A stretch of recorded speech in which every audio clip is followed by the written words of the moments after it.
Hi folks, it's going to be another senior moment, and for me it's like a senior memory. This old Ford tractor is very, very similar, except the one I drove when I was 14 years old, about over 70 years ago. Didn't have the bucket on it, nor did it have the forks on it. I found this tractor about 20 years ago for sale, and since it brought back such good memories, I decided to buy it. So I've had it for about 20 years now, and every once in a while we need to be able to pick up something and move it around. And even though I can do it just with a bucket and a chain sometimes, I went online and I found these forks, and they work out pretty good. And I'm going to fire this thing up and show you what I do with the forks, and just give you an idea of what this old Ford tractor is. And it's every time I get up on this thing, I don't feel quite like I'm 15 again, but pretty close. The memories are there, and they're still strong. And I spent a lot of hours on a tractor like this when I was a teenager. I lived on a ranch, and we had about 160 acres that had to be plowed and cultivated, and I did most of that on a tractor that's very, very similar to this. So I'll show you what it looks like, what it sounds like. So hang on.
As you can see, it's not quite like a forklift, but with a little practice, it'll work.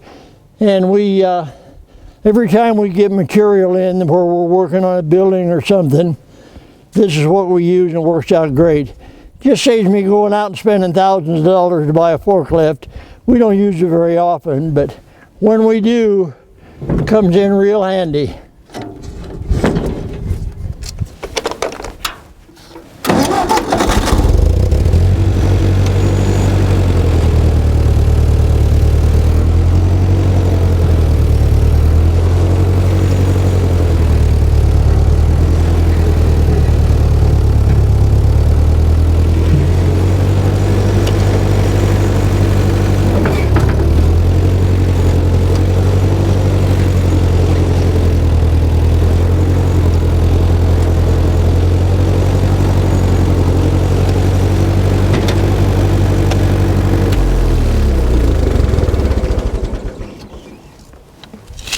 don't see her quite like a new one, but all in all, for what it does, it ain't too bad. So that'll be my senior moment for today. We'll see you next time.